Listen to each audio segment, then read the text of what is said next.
again. Islam, the true liberation, not black liberation. Remember, in those days, it's still remnants of black liberation. And we're working with all the liberation movements. We're not estranged from them, you know. We're working with them, but we're telling everybody, hey man, the true liberation is through Islam, not the black liberation. Yeah, here's a few more, just to, don't want to take all the time. Masjid al-Islam, the last poets, and they satirized, we brought them up to the UC Berkeley. That's at the end of 82. We have them two places. Yeah. Suleiman al-Hadi, Brother Umar, all the brothers, Brother Jalil. That's the real last poets, right. The Muslim poets. Okay, so all that stuff about black people, we brought them out there and they talking about, see, they were shocked. Here's Imam Jamil, way back then. Imam Jamil Alameen, 83. So, you ain't working with black people, is what the nigga said. Mukhtar was saying. And one of the Negroes here was telling us, you can't leave black people behind and you can't use that Mandelaism. Said, if I dislike niggas for being niggas, who am I going to talk to? I said, I know how to talk to myself, because if you do enough time, you can talk to yourself. I can do it very well. I don't need no friends. I make jokes and humor myself, everything. I talk to our cat, I don't care, I can do it. I don't need company. I don't right now. People think I got company, I'm talking to the kitty. Well, kitty, you think you smart. You think every time I come in the house, you and everybody wondering, why does the cat go and lay on Imam Musa? Why does it?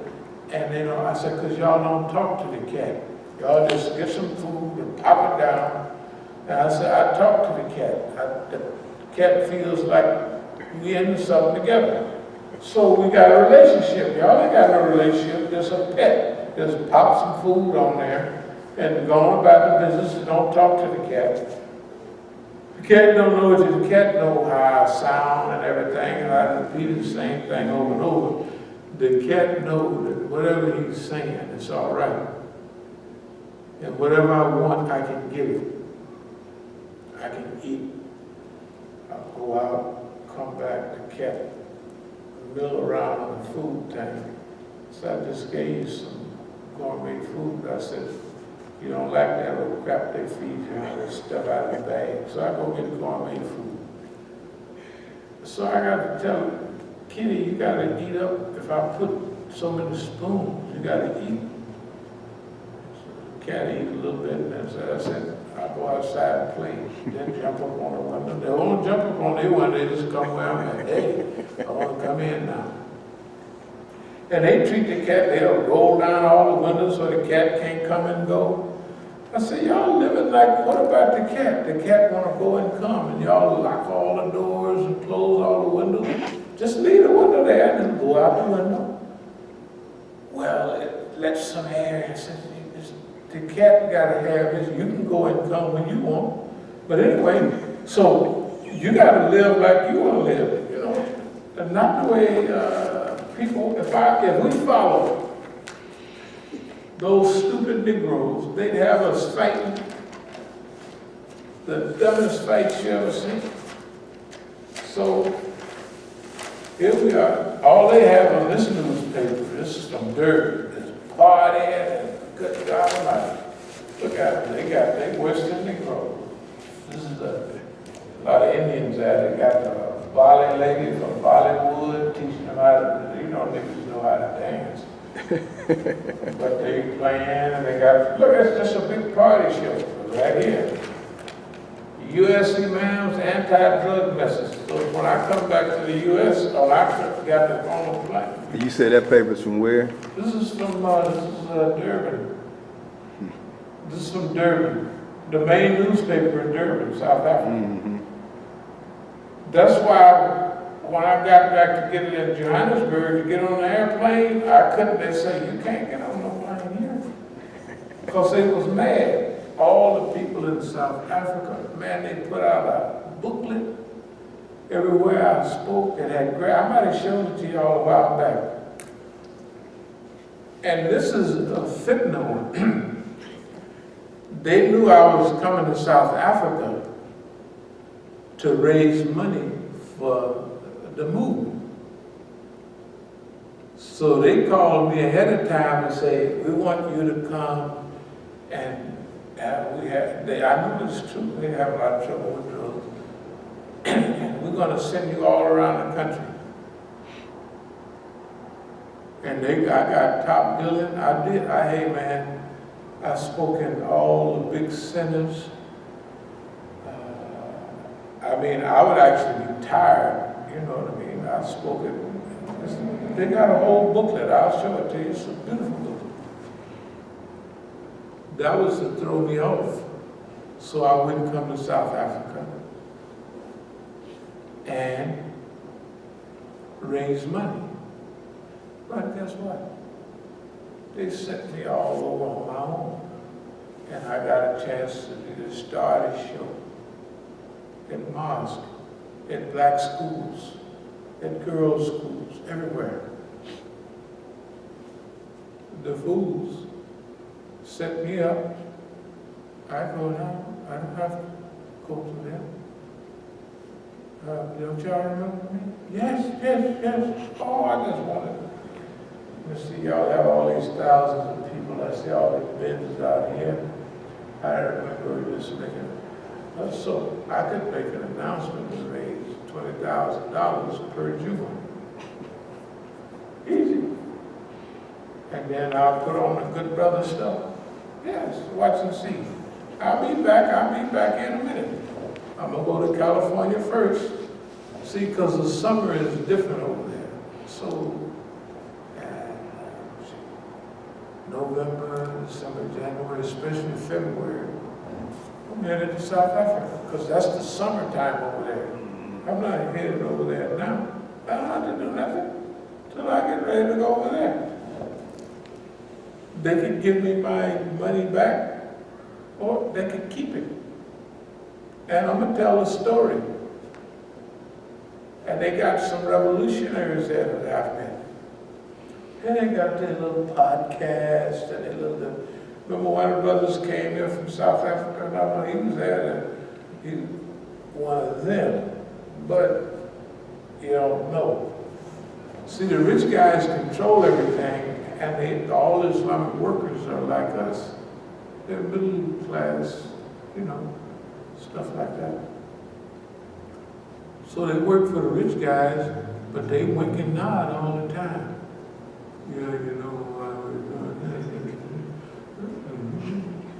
this. Right? You know. And they ask you, would you work, what about the, you know, say like, how many dots organization in Durban, big time. They got buildings there. And so some of the people might,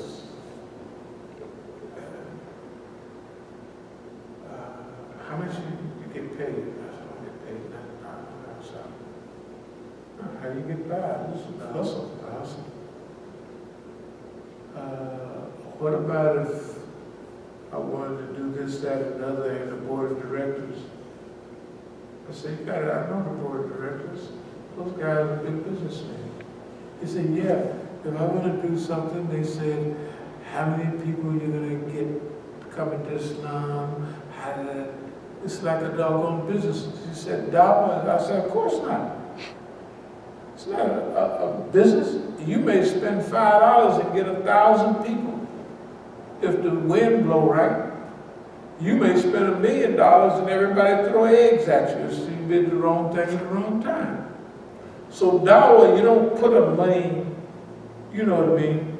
Dawah for us, fixing food that tastes good, and it is good, is dawah. We ain't got time to do a lot of this stuff. So it's dawah at-ta'am, the dawah of food. We're not going to try to do everything. Y'all don't have an Arabic class, and don't have one. We may not have one for years. Why? Because I don't care if you learn no Arabic. I don't care. I haven't seen it do nobody's deen any good. Have you seen it? It don't do, look, you almost turn, if it don't be for the beautiful language and, oh man, I say, you turn me against it. Because it don't have no effect on it. It's like a pill. You take it, it don't do you no good. You still got freckles and everything. Right? It don't help you do nothing. Yes. You read the English, it ain't doing a whole lot for you. Hey. It says this Quran is revealed to you in the Arabic language. So you can't say you don't know what it is. And it don't do them no good. They are the example to show me, hey man, I'm not sold, and I don't, these Negroes y'all send, they the ones having the psychological problem. We had a picture, them Negroes, remember we went up there somewhere, all these people. It was pitiful. Remember that program? Yeah. It was pitiful. Okay, we're gonna try to stay on point here. Global strategy in Islam. Global strategy in Islam. Okay. But we're trying to say, dear believers, is that we have a mission, we have a goal. We have things that we've been trying to do, and here's another one. Ummah, 1983. This is Imam Jamil too and all that, yeah. This is 87, building community in Islam, because Imam Jamil was down with community.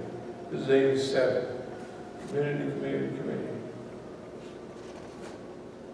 This is in 1980, because we had opened the Masjid in 1980. They sent me back to jail, but we did programs in jail under the title Masjid al-Islam. Free Azanian, you know, Azanian. Africa. Azania. Why they call it Azania? Anybody know? It's the land where the Azan is called. You know what it is? Yeah, that's what. Didn't know that. That's what, yeah. They don't know that, but we know it. All the Negroes, and we were hooked up with the real solidarity with the Pan-African Congress. Not ANC, PAC. One settler, one bullet. And they talk about Negroes. We down with the original full-blooded Negroes. This is 81. Islam, a new force. Series of videos, you know, that was big in those days. Malcolm X autobiography, that was the one that was on video, not the one in the movie. That's 85. Generation of Resistance, Line in the Desert. Remember when that was a big deal to have Line in the Desert? Free Your Mind, Return to the Source. Muhammad, the Messenger of God. Second American Revolution. Erosion of black images in the media. Spook was set by the door. Confessions of an FBI informant. Malcolm X interview at UC Berkeley in '63. He had it, if you ever seen it. Would you turn the cool off just for a minute? Yeah, you can turn it all the way off. We don't need that. We just want to get that. Cultural challenge of the Islamic Revolution. Dr. Khalid Siddiqui, director of the Muslim Institute. Role of Masjid in Islamic movements. abdul-alim Musa. This is back in '86, and where is this? This down in Houston. So it was cold, huh? A little bit. Like So you can see Dr. Kaleem Siddiqui, when I tell you we had programs and activities together, I was different than all the other guys. Everybody else thought like, well, we've been studying so long, we about as smart as he is. Okay. And we don't need to, you know, they didn't look at it the same way, they pretended to, but I could tell they didn't, not reverence, but they didn't hang on every word. Now, our relationship was different.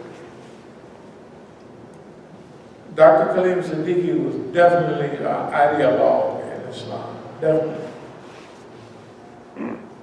He was an intellectual. You wouldn't believe it, but the Masjid Islamiyya Free Britannica, I had as much to do with it as anybody. You know why? I always harassed Doc. All this intellectual stuff, what we gonna do? Can we do this? Can we do that?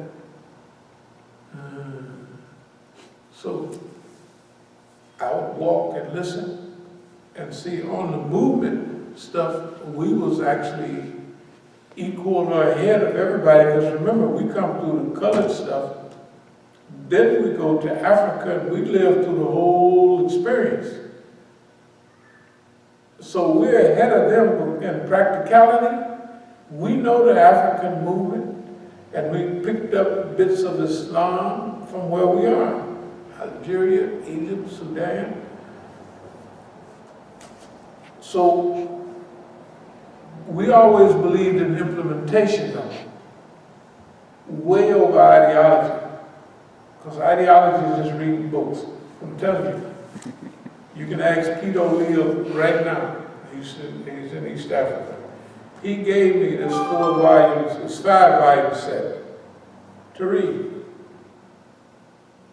Chairman Mao, selected works. It was the reading up until a few years ago for revolutionaries. I read it and I said, what you think? I said, that's regular street game. That's exactly what I said. That's just what I thought. From dealing with the big system in America, what he was doing, and I always thought about it. The only thing is, he categorized everything. So, his outline is what we use to categorize what we're doing. All we did was, if you remember, it was the outline, As-Sabiqun, it's called psychological guerrilla warfare. Yeah. We didn't put it out, but we put a few. And we had in it, it was really just the outline in the regular thing from his writing. But we changed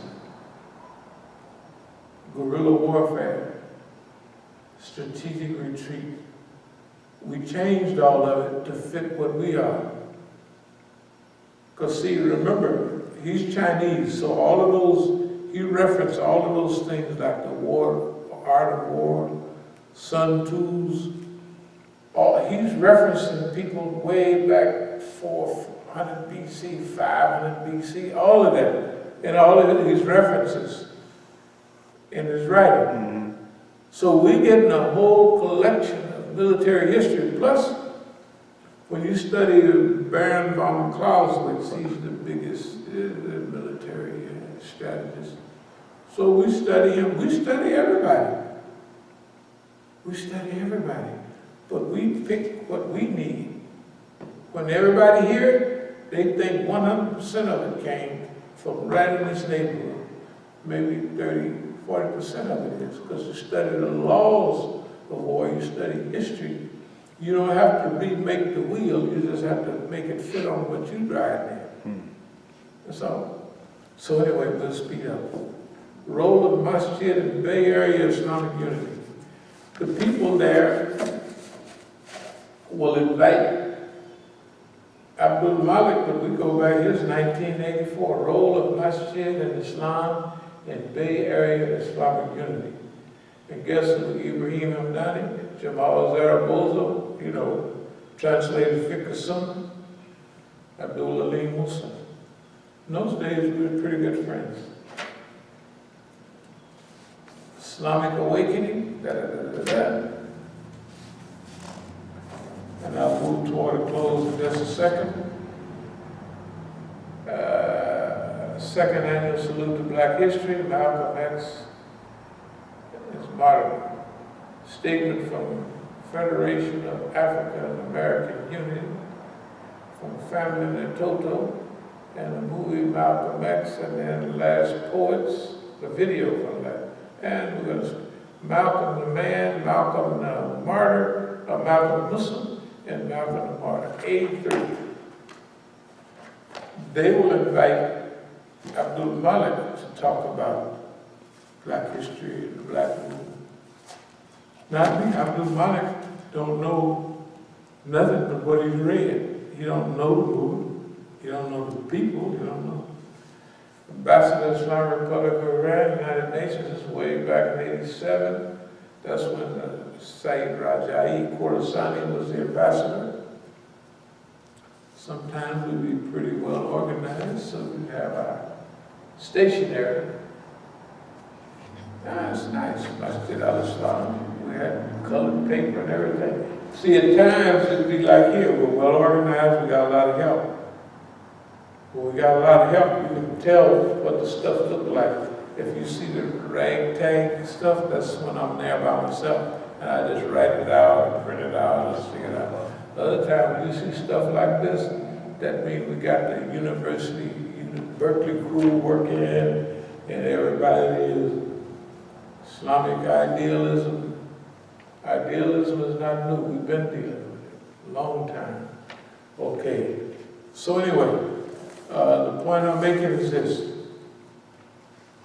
From the killing of Black children to the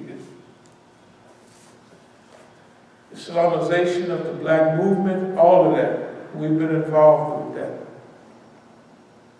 We don't care what the immigrant community believes that they can make heroes. No, look what they do. Look at the heroes they make. They make jihadi. But remember, as we said, it's just like a barcode that has the expiration date on it. Remember we used to talk about that? All of the Negroes. Sarah, expiration date. Me, I ain't got no expiration date. I ain't got, you don't run nothing. If I fall off a cliff or something, kick the bucket, that's fine. But you don't have nothing to do with it. This is a lesson that the Iranians have learned. They thought if everybody pull away from them, the Negroes, the Arabs, and all the people, and the Pakistanis, the Sunnis and the Shias, and he's left out there all by himself, and we pull back too, he'll be flat. That's what they tried to do. That's what they got a surprise. They're still sitting there now, right across town with their finger in their behind, with a surprise. The thing we learned 50 years ago, even more, when you go to the hole, you're going by yourself most of the time. At least I would. The tattletale would tell on everybody, boss, they was all in it too, and everybody would hold. But me, I always went by myself. I never went to the hole with a crew, except when we had a ride in '64, and they just come gathered me up and took me to the hole. And they took my date. It was wonderful. I stayed another year, and I learned a lot. When I went in exile, I went by myself. When things got hot in Oakland, you learn the rules. So this is the thing that some of our brothers didn't learn. Don't worry about what other people do. Do like Imam Ghazali said. He said, what thing is it that you don't lose in the event of shipwreck? Like for instance, there's a lot of shipwrecks in those days. Suppose you got a lot of gold tied on it, and the ship go down, and you swimming around and struggling to stay up, and what's pulling you down? That gold. What do you do with it? Pop, cut that boy. Why? You have to save yourself. Right? Mm-hmm. This is what Imam Ghazali said. This is like what you don't lose in the event of a shipwreck. This is called self-preservation. Everybody knows that. If you want to help somebody else, you got to be alive to help them. If you want to feed somebody else, you have to have some food yourself. Right? So you have to be alive and productive. So this is what Imam Khalil called me down in South Carolina. Now, the last time I saw him and Najee was hanging out at that conference, at that ISNA thing. Must have been 5-6 years ago. Remember we was over there? Mm-hmm. So I'm telling Imam Khalil, man, you a low down nigga, me, as far as I'm concerned, and what's the name was listening to me. He ain't paying no Khalil, Imam Khalil. Khalil. Imam Jamil's representative. Oh, okay. Yeah. You've probably seen it before. The reason I was talking to him like that is because, unbeknownst to everybody, they can go up and visit Imam Jamil. And Khalil always called me, we need a little something to go up and see Imam Jamil. So I would just be $1,000 or so, something like that. To go up, spend a couple of days in whatever hotel they got there, Hilton or something. Right? So the last time he said, when you get that thing, break me a piece off. I said, break you a piece off? What the hell are you talking about? Just break me a piece off. In other words, have something set aside for me. I said, nigga, you out here running around just like me. That's the way I talk to him. Nigga, you out here running around like me. Break you a piece off. You know, you got the hustle and you know everybody. You know all of the, the Imam Jamil on his representative. And then when we'd have a fundraiser here, he would always come. Sometime he'd bring Ed Brown, Imam Jamil's brother, with him. And he would say, well, what will we do about the transfer of funds? So they get to where they're supposed to go. In other words, we're here to watch you raise money, and then we'll take the money. So I'd take it down to Atlanta myself. One time we had, remember the flyer with Imam Jamil and the Arab brother, Sami Al-Arian? Mm-hmm. When we had a fundraiser here, so all the money we gave, I think Imam Jamil's wife or somebody came. So all the money we raised, we gave to her. Then there was a few checks, So her daughter would come by, what about the money for the checks? I said, you see the flyer? See this flyer? Is that one picture on there? Imam Jamil and who? So the checks, we gave her all the cash. It's $3,000-4,000. There's $1,200 left. How about if we give them $1,200? Not fair or anything like that, 50-50. How much we give them? So all them coons, those people, brothers, they make you sick, you know what I mean? If you really paid attention to them, you'd be sick of the stomach the way they do. So they called the other day.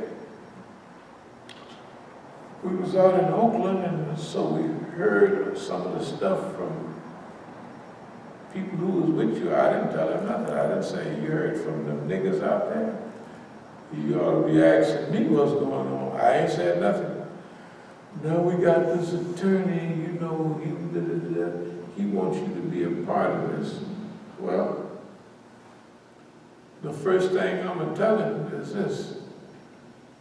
Imam Jamil, when was that? That was 17 and a half years ago. And y'all niggas was telling me, when they put the program on in Atlanta, all their community said, maybe we shouldn't talk like that. I say, Imam Jamil said, this is what we ought to do. Plus, what, we're gonna get him in trouble? Yeah, life sentence, life without possibility of parole. He's up in Ultramax. They got him down in the underground. So we're gonna get him in trouble or something? And so Imam Jamil wanted that to keep his case open. See, those Negroes, you notice we make an announcement every now and then. Well, we got 100,000, that's 10%. That means we're gonna get $1 million. We're gonna do this for Imam Jamil. And every time the money that they got out of the account that the government gave him was the money set aside for Imam Jamil. Well, it's set aside for our projects, but Imam Jamil is a top priority in that. You know what I mean? So we working toward $1 million for Imam Jamil, for publicity, for all of that. Why? And why we work so slow? We work so slow because we're one community working against everybody. There's nobody working for anybody. Imam Jamil's community, from my knowledge, did not raise no money. They don't have no programs. When I was there the day he was arrested after Maghrib, they didn't even mention that he was arrested. It's like it's a big secret. They're the ones let the people railroad Imam Jamil. They didn't protest nothing. They didn't get the lawyers to protest nothing. They let the white folks put a gag order. The DA done said all they want. Then the news has said this is Black Panther, radical, and then put all that in the minds of the people. Now the judge said we're gonna have a gag order. Nobody can talk about it now. I said, hey man, we gotta raise $1 million to have publicity. You don't think nothing like that. So the people that come to the trial, even the sheriff, it was a Negro lady, she said it was people like him that got us these jobs that we have now. But the law is the law. Remember, Andy Young said that he sent his daughter to live in a neighborhood till she go to college. But he wasn't wearing out no leather or going against the system. That old coon that's in the Congress right now, and the Negro, this community was telling him we're going to work through whatever his name is. Good God Almighty, the man is so slow, he's slow thinking than I am. Talk about it.